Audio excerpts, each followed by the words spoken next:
what it basically means is Lenin elevates Marx into the mainstream, displaces other socialist competitor thought, and the political yield of the Soviet Union is really that continuation that we see as making possible the intellectual revival of Marx that we see in the present day.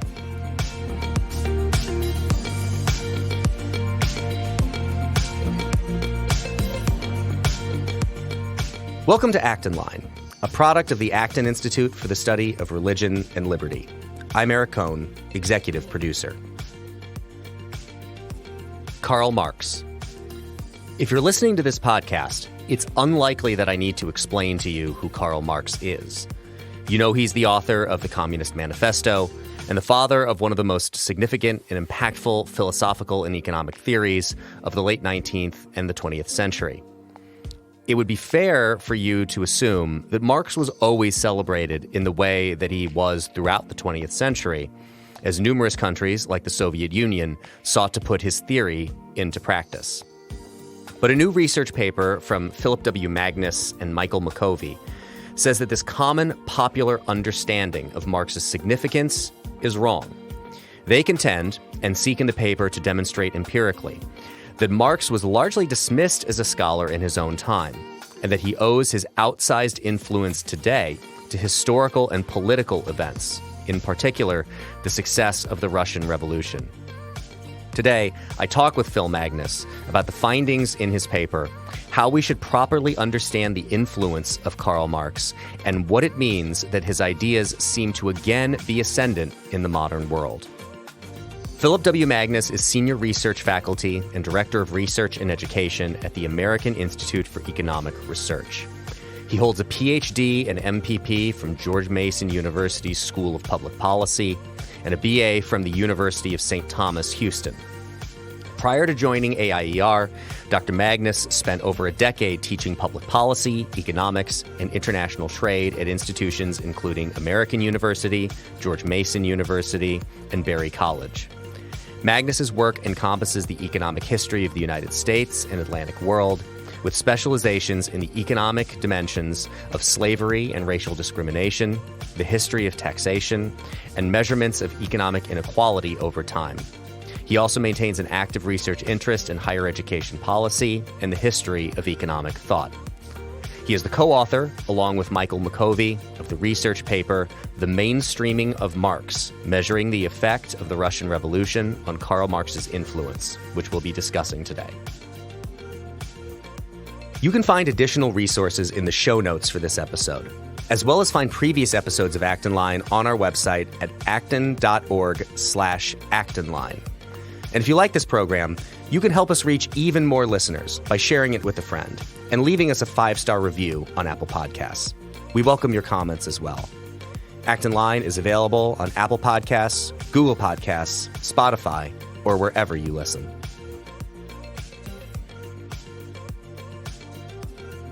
Phil Magness, welcome to Acton Line. Thanks for having me. So, we're here today to discuss a paper that you published near the end of 2022. It's you and Michael. How do you say Michael's last name? It's Michael Makovi. Michael Makovi.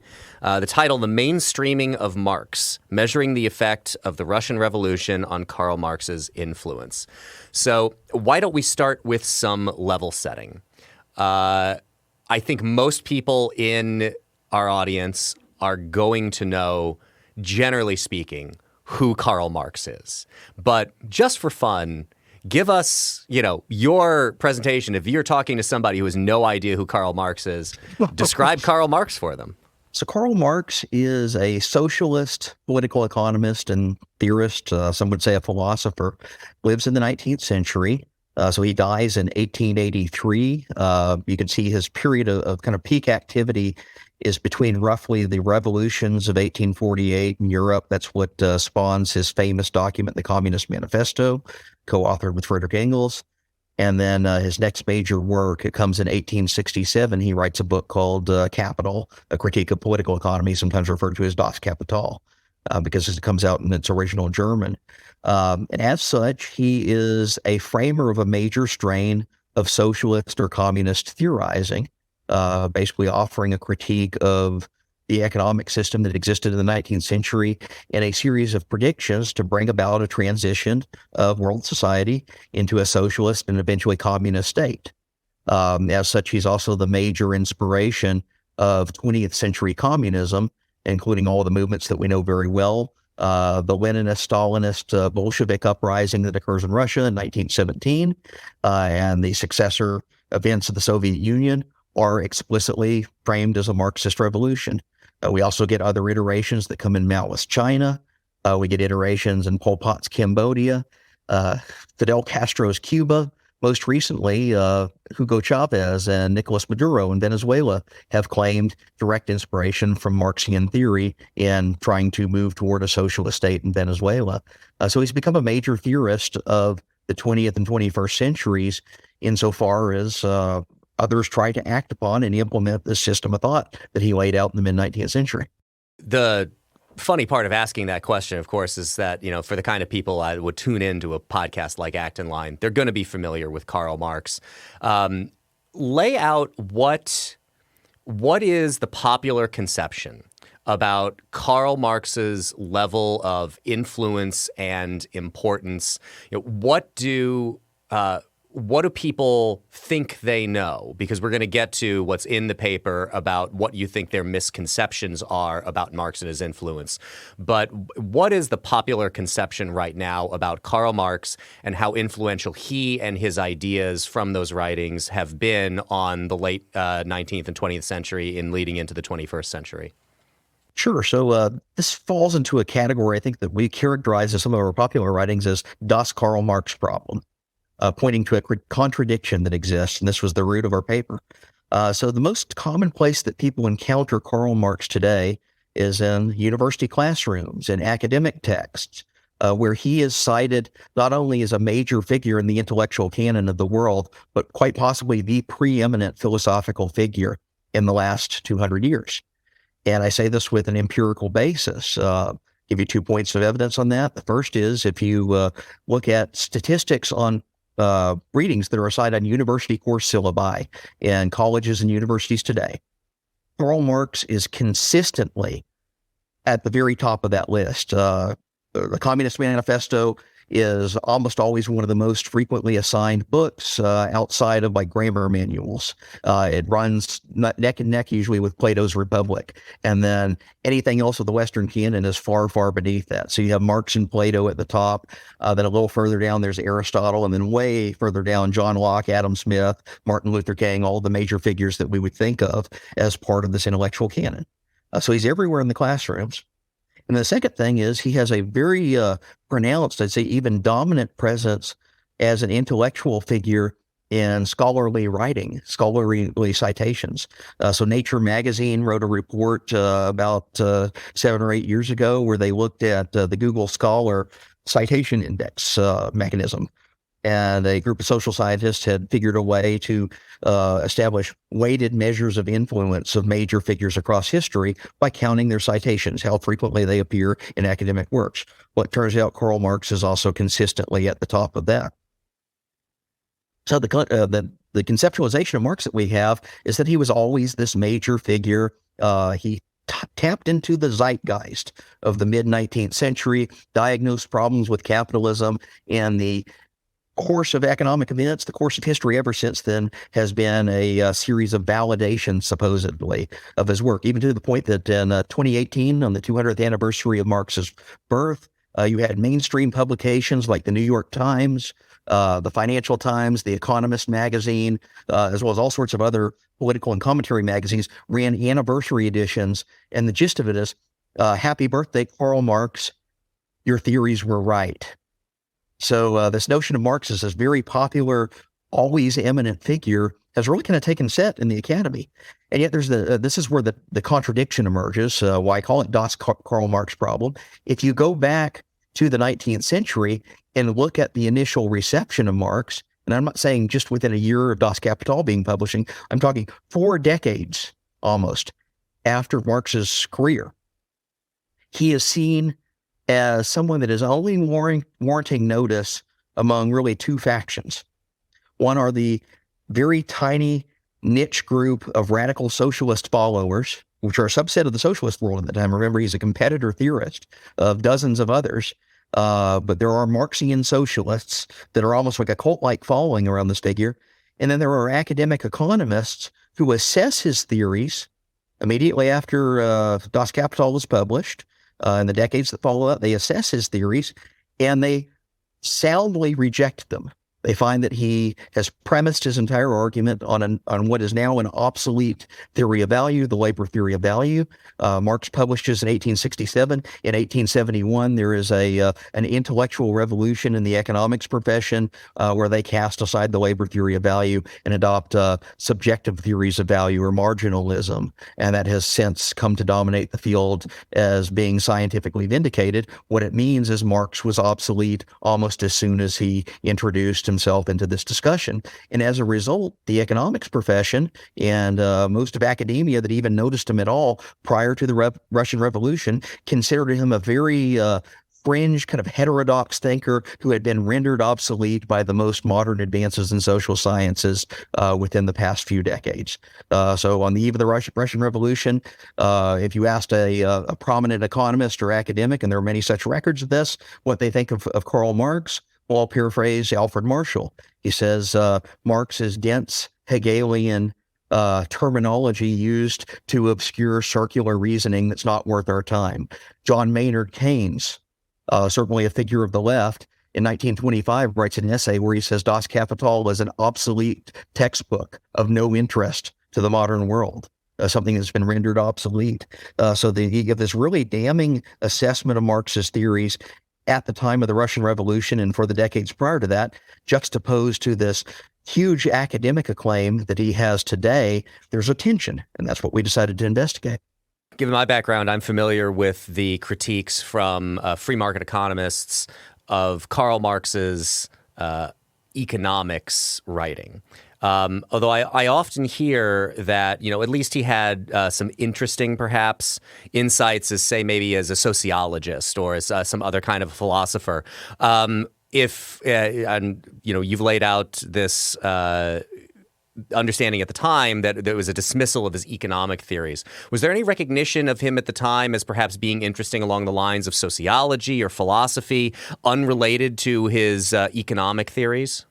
It's very little. Now, there are sociologists that are aware of him, but they take him up as an economic thinker or a thinker in economic terms of materialist theory of history converted over into economic thinking. So, like Max Weber does notice some, although he's nowhere near a prominent figure in Weber's work until the very end of Weber's life after the Russian Revolution. So there are some contemporaries that are aware of Marx. They're generally dismissive of him. One thing that we do in our papers, we looked at all of the top academic journals that existed from between roughly the 1880s and 1916 and did a citation count. How many times do they mention Karl Marx versus Adam Smith versus other figures of that era? And what we find out is Marx is relatively obscure. The only place he seems to be noticed in any number of recurring citations is in economics journals, and they're rebutting him. You go to law journals, sociology journals, even some political science journals, literature journals, he's basically non-existent. And it turns out in sociology, the much more prominent figure at that time is the classical liberal theorist Herbert Spencer, who is cited at significantly higher rates than Karl Marx and is considered in that era one of the founding figures of sociology. Now, sociology does something really interesting. In the mid-20th century, they jettison Herbert Spencer as one of their founding fathers, and they kind of retrofit this false history of Karl Marx as taking Spencer's place among one of the 3 or 4 major figures of the sociology discipline. But even that is like this very backward-looking approach to the history of the discipline. He's not there in the era when he is supposedly considered now today the founding figure. This is a later edition, a later revision of their own history to insert him in that place. So in his time, he's not well regarded as an economist. He's not highly regarded as a sociologist or another stripe of philosopher. What is it that transforms Karl Marx into this just enormous looming figure, certainly over the 20th century, that gives us this current conception that you just laid out, that he, from the beginning, was this incredibly influential figure, that his writings really took hold, that they inspired a lot of people. What creates our modern misunderstanding of the importance of Karl Marx? So this is the question that we investigated empirically in the paper. I've also done some qualitative work that seems to align with the conclusions we come to in the paper. But the simple answer is Marx was elevated into the intellectual mainstream by a political event. And that political event is a small but very dedicated band of his followers, the Leninist Bolsheviks. They were avowed Marxist. Lenin himself was a theorist in the Marxist tradition. In 1917, staged basically a coup d'etat at a time of great political disruption, seized control of the government of Russia, initiated a civil war in which they are later victorious. And following the course of those events, one of the first things Lenin does is he devotes substantial resources of the Russian state to promoting the intellectual work and philosophy of Karl Marx. And this is everything from the statues and propaganda posters that they put out to serious scholarly endeavors such as translating and putting together collected editions of Marx's every scrap of paper and work that he ever did and mailing them all over the world. If the Russian Revolution, I recognize this is an unfair question that I'm going to ask you, but I'm going to ask it anyway. If the Russian Revolution fails, or at least does not succeed in the way that it does, that you just described, do you think Marx plays such a dominant role in these kinds of economic and philosophical conversations today?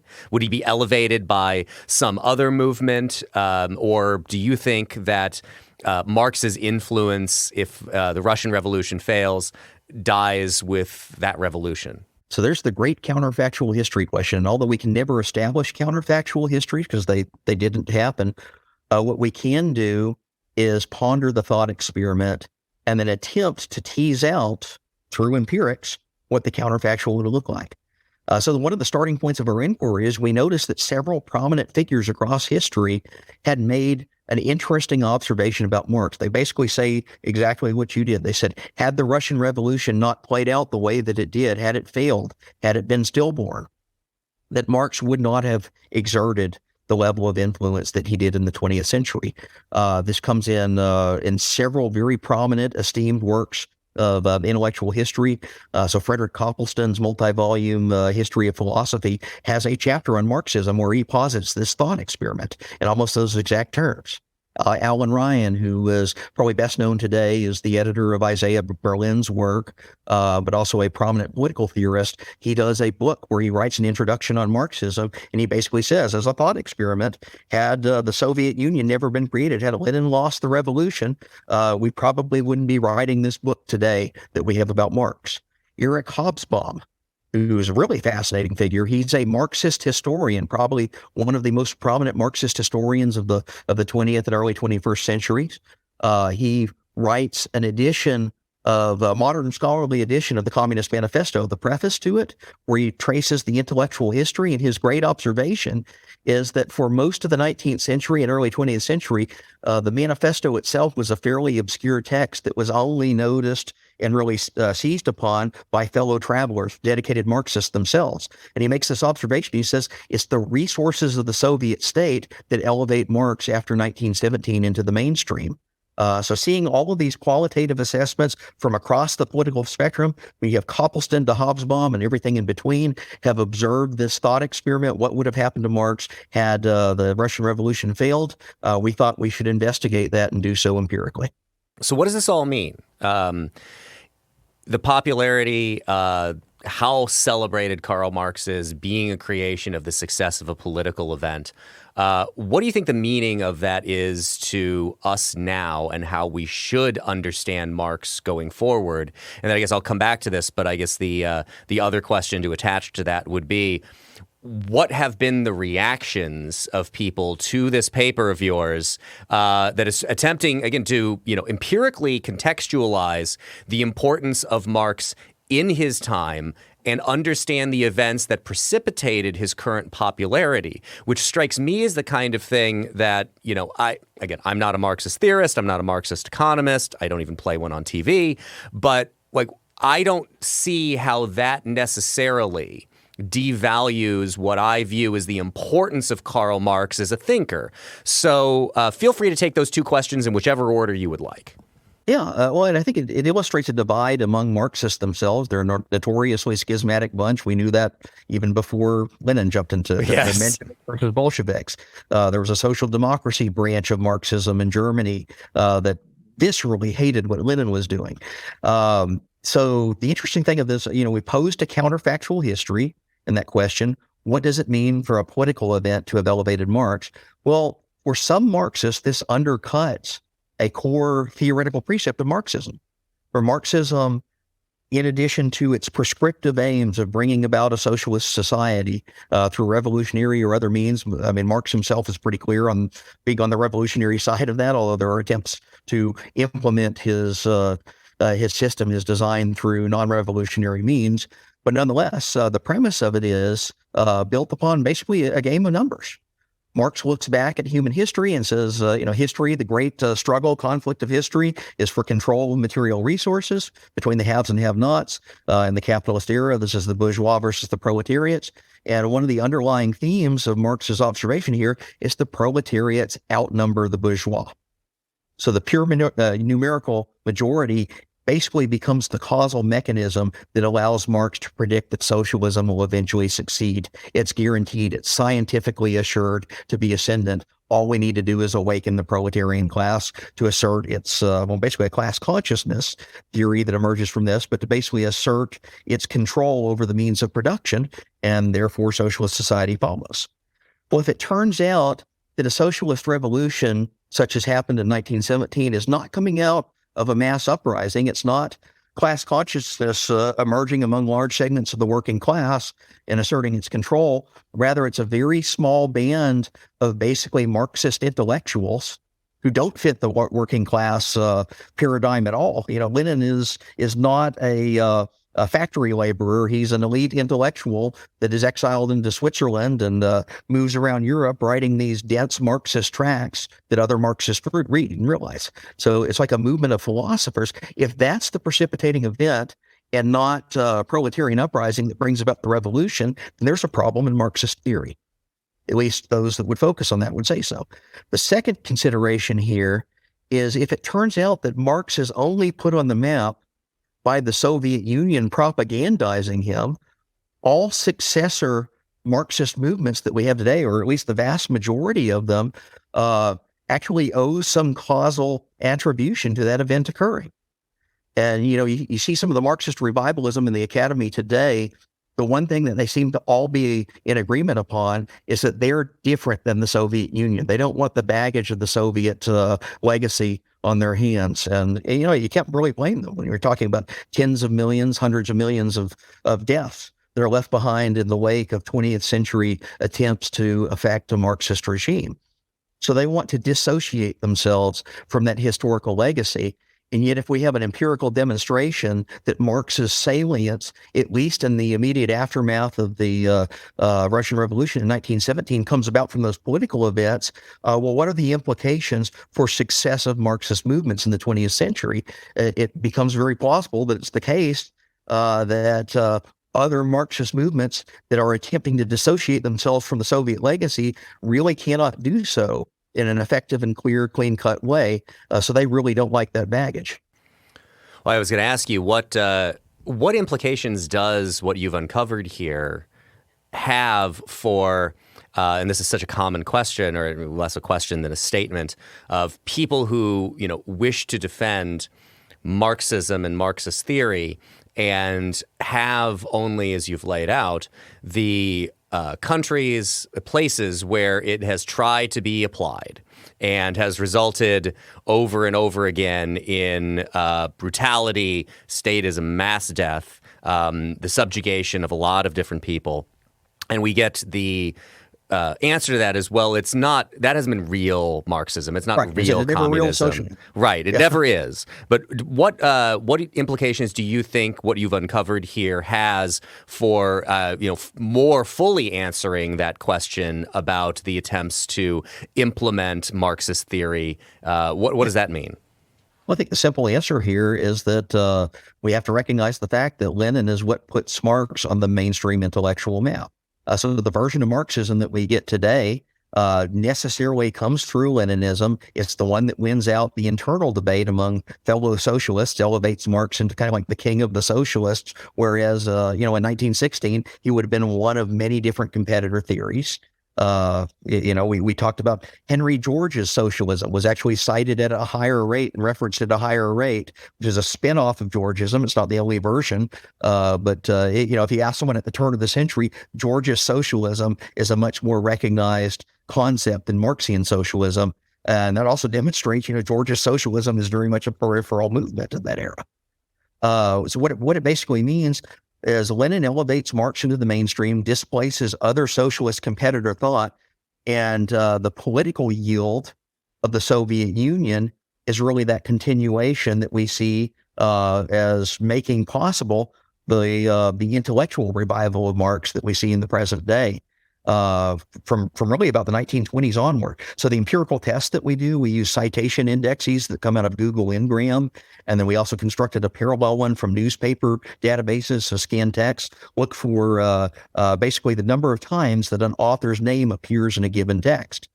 And the empirical proof we come to find is in the immediate aftermath of 1917, it basically triples the references to Karl Marx that appear in English language texts.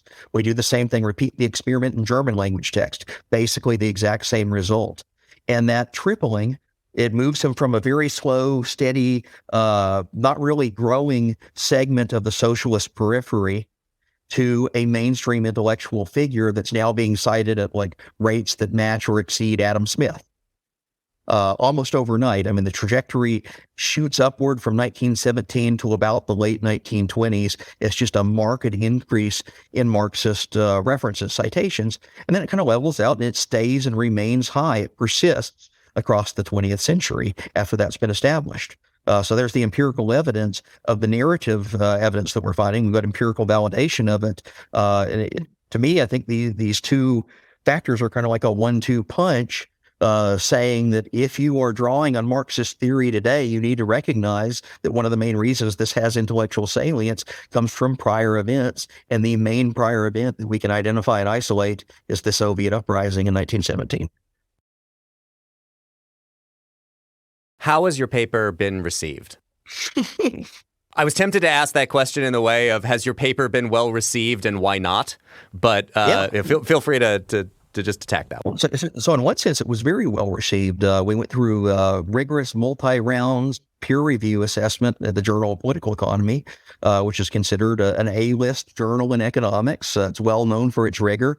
And, I can say from the insider perspective, this isn't just a rubber stamp review process. This was something where we were getting like 15 to 20 page long referee reports of all these specific tests we need to run, all these specific items we need to address, include this component of the intellectual history, you name it. Is a very rigorous 3-round review, and it makes it through the process at a well-regarded journal. I view that as intellectual vindication. It's also had some favorable reception in the media and the press. After that, people that watch these journals, they're like, oh, we have an empirical demonstration, a really interesting, innovative empirical demonstration of something that intellectual theorists and historians and philosophers, as I mentioned, have toyed around with for basically the last 100 years. What put Marx on the map? And this runs across the spectrum. It's Copleston, it's Hobsbawm, it's all of these other major figures of the intellectual sphere have asked this question before no one's ever measured it. So we measured it, and we found evidence of it. Then there's the second set of responses. That's the Twitterati. That's the social media mob.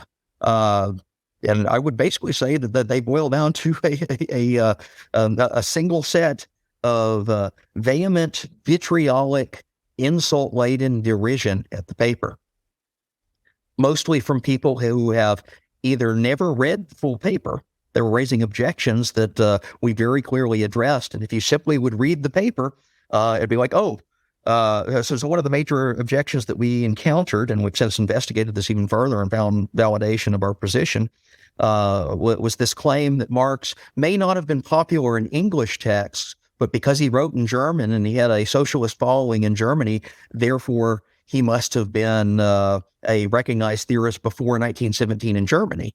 And they point to some political movements. So in 1891, the Social Democratic Party of Germany has a Marxist element that infuses part of Marxist doctrine into their platform. And the obvious implication there is, if the social democracy in Germany was promoting Marxism, then Marx was in fact already popular before Lenin came along.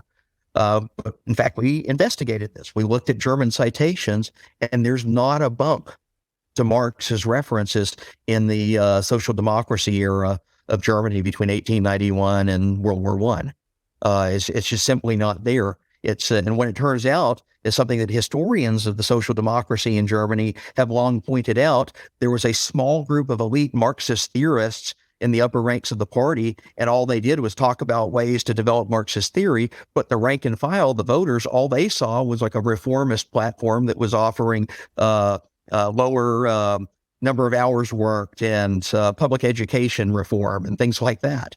Had no idea who Karl Marx was.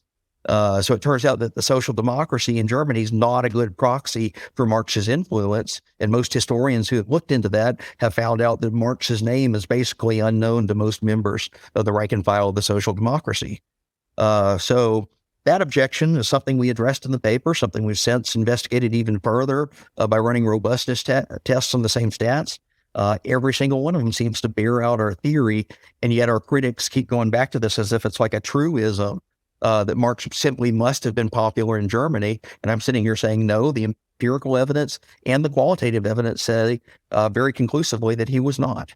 You may be familiar with the joke that the last, if we ever get down to just one last remaining Marxist, it's going to be a professor at a university in Latin America.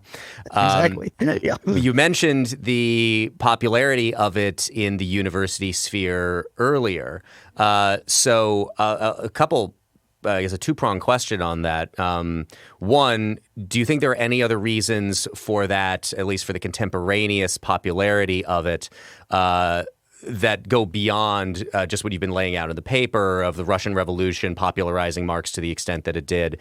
And what do you think the implications are of a world where a thinker who was largely dismissed in his time, popularized by political events, dominates the university intellectual space that much? These are complex questions, and it's something that I'm constantly wrestling with is what do we make of this? What do we make of this finding in the university system? Which I think is a very valid avenue of inquiry, because you basically have a situation, it would be akin to someone who offered an erroneous theory of disease in 1900. It's tested and dismissed, and yet 50 years later, somebody else re-injects that erroneous theory of disease, and suddenly it's now taught in all the biology departments. Well, correct me if you think this is a bad comparison, but would you draw any comparison between Malthusianism as just being something that was, it was presented and there's certainly its advocates, but, it looks very foolish not very long after it is presented as theory. Exactly.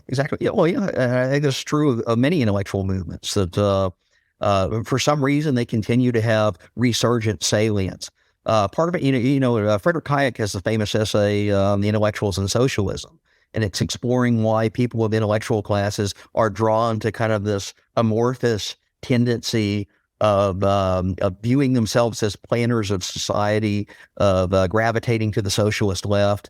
And one of the great insights of that paper that Hayek points out is exactly kind of what we're finding in our evidence. It's that socialist movements almost always originate among the intellectual class. It's not the factory workers that discover these things and rise up. It's always people that are generally of middle class, upper middle class, or even wealthy backgrounds that have university education, that live a life of relative luxury, that sit around and think of ideas, and they stumble into socialism. and it becomes a very salient version of thought with us. So I think this is in part that inclination of certain intellectual thinkers toward the amorphous world of socialism. You mix that with the fact that Lenin has elevated Marxist theory after 1917. It's a ripe formula for that socialist world to seize onto Marx as now their new standard bearer. So they coalesce around him. Even socialists that previously would have described themselves as Lassallean socialists or Rothbardian socialists or Georgist socialists, suddenly that morphs into Marx, where he crowds out all of these other intellectual competitor traditions on the left. And then it emboldens it and strengthens it as he's the main figure or representative of socialist thought. Then it's kind of like off to the races from there. Does Marx have anything to offer us? You mentioned there's this conception that, he taps into the zeitgeist of the time and all of that. And your paper, I think, does a good job of dispensing with a lot of that understanding. Does Marx offer us anything? So I think as a historical record of the mid-19th century industrial society of England, you can set aside some of the political commentary. He does have observations on the ground on working conditions. Those are interesting. They're a reasonably well-researched part of the historical record in that era, although Marx is mostly a synthesizer of other works and other observations to try to construct a narrative. So that's, I think, reasonably interesting. But it's interesting in the same sense that we study other niche figures from that era. So absent the Russian Revolution, back to the counterfactual, one of the things that we look at is who were Marx's contemporaries that are cited at roughly the same level as him or at roughly the same pattern across time. So they're not really growing, they're not really shrinking, but there's like a really stable set. And part of our empirical design uses this pool of other authors. So we loaded up with every socialist theorist that we could reasonably find and identify. When it turns out the counterfactual Marx, the synthetic Marx that we construct, is drawn heavily off of Ferdinand Lassalle, who's kind of like a democratic socialist theorist that was a contemporary competitor of Marx. They knew each other and hated each other because they were competing for some of the same movements. Lassalle had a more of a reformist through legislative approaches style of getting to socialism. Marx rejects that for revolutionary reasons. Another figure that comes up very prominently there is Johann Karl Rodbertus, who is an early theorist of surplus value theory, even to the point that in the 1870s and 1880s, Rodbertus's followers accused Marx of plagiarizing the concept of surplus value from him and not giving him proper credit. There's this really heated battle. Marx dies in 1883. Friedrich Engels pens this tirade defending Marx from the charge of plagiarism from the Rodbertians. These are the type of intellectual discourses that were going on the periphery of the socialist left in the 19th century, and I think Marx is an interesting contributor to that. But it's a contributor in the same sense as, if you looked at a movement today, a fringe political movement that maybe has some interesting elements of its history and occasionally bursts into the mainstream of the political debate, but certainly is not something that's like electorally viable, certainly not something that's governing a lot of countries today.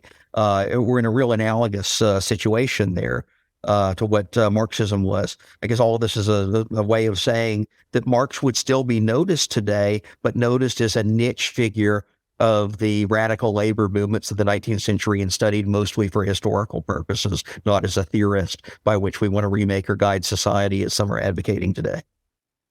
What advice would you have for scholars, people out there interested in studying the intellectual and political legacy of Marx and Marxism going forward, given what your paper does here to contextualize Marx historically? So there are two things.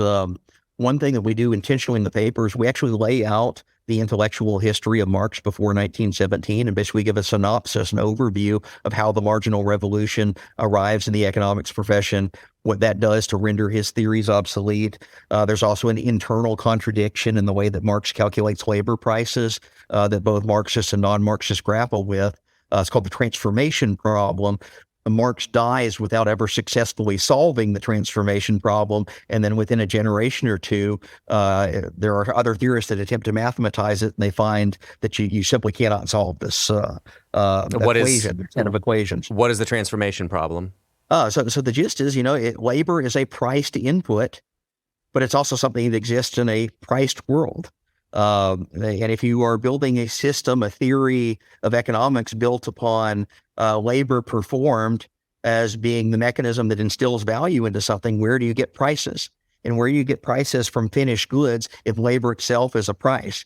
So in other words, a circularity exists between the wage labor price and the finished product price that has to be carried out simultaneously. And when you can't solve for that, which is basically the problem Marx encounters in his own work, it basically becomes impossible to plan an economy in this way.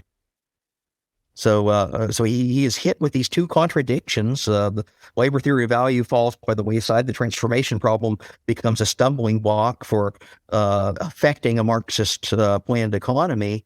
It's important to know that because most theorists today do not have that economic background. Marx is more likely to be taught in the English department than the economics department. So you don't have experts that understand the economic mechanisms here, and they end up rediscovering and unintentionally rehabilitating doctrines that are empirically false and have already been rendered obsolete in economics. And they start teaching it as, isn't this obvious? So it's like a retrograde move back to obsolete 19th century theory. It's important for people to understand that. Second implication is, this question you asked earlier about the whenever a Marxist movement goes awry today, the answer is always, well, that's not true socialism. I think one of the implications of our paper is, well, yes, it is in fact true socialism in the sense that it's a political derivative of previous Marxist movements, all going back to the Soviet Union, that basically put that type of political activism and political accomplishment on the map by a chance event of this band of ruffians seizing control of a weak government in a moment of political chaos.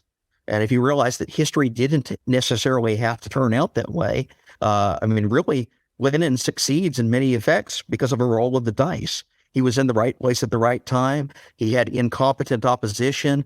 There are moments in the Russian Civil War when the White Army, the opposing faction, it just stumbles or has a chance defeat that changes the course of human history. That's a very different story than this Marxian narrative of a preordained, scientifically derived ascendance of a socialist state.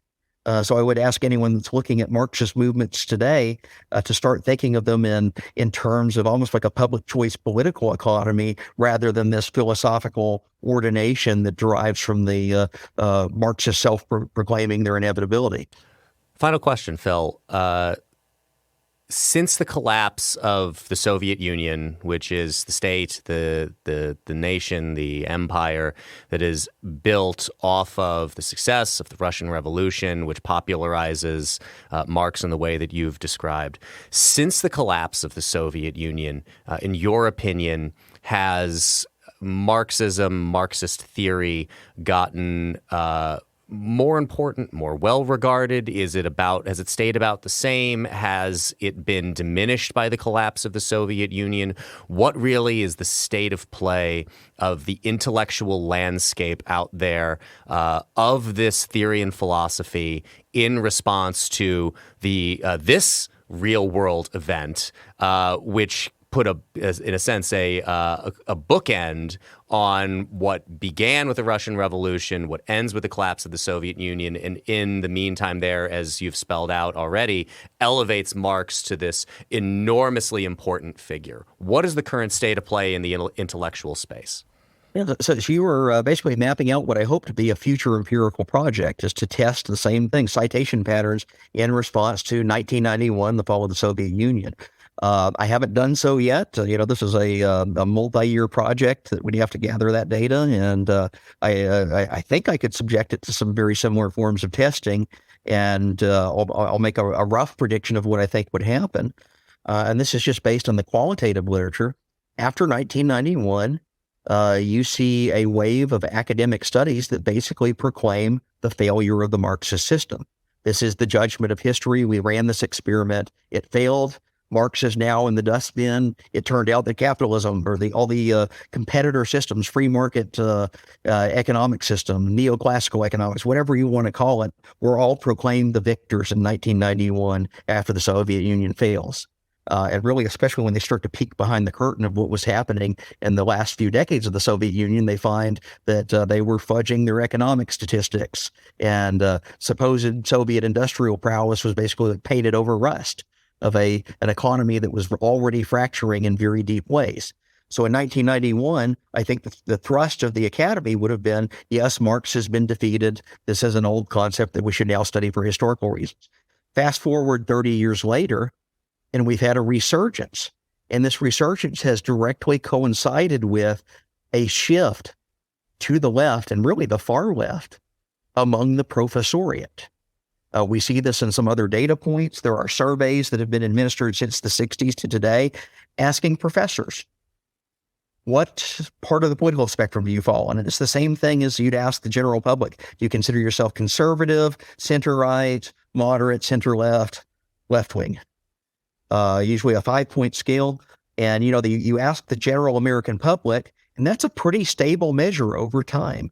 There's it's like a third of the public is moderates, and then there's a third that's on the left and a third that's on the right. It fluctuates a little bit around that, but not very much. Well, if you do that same question among the professoriate, from about the year 2000 until the present, universities had always historically leaned slightly left of center, but it was just modestly left of center. So if you ran the survey in the late 1960s, about 45% of professors identified on the left, and then you'd have maybe 30% would identify as moderates, and then the remainder as conservatives. So it's a plurality on the left with sizable minorities of the other two factions. Since 2000, the left-wing component of the academy has just skyrocketed. It's now probably north of 60% of professors identify on the left. And if you go into the humanities and some of the social sciences, it's more like 80 or 90%. So this is historically unprecedented in a time when moderates and conservatives are in absolute decline.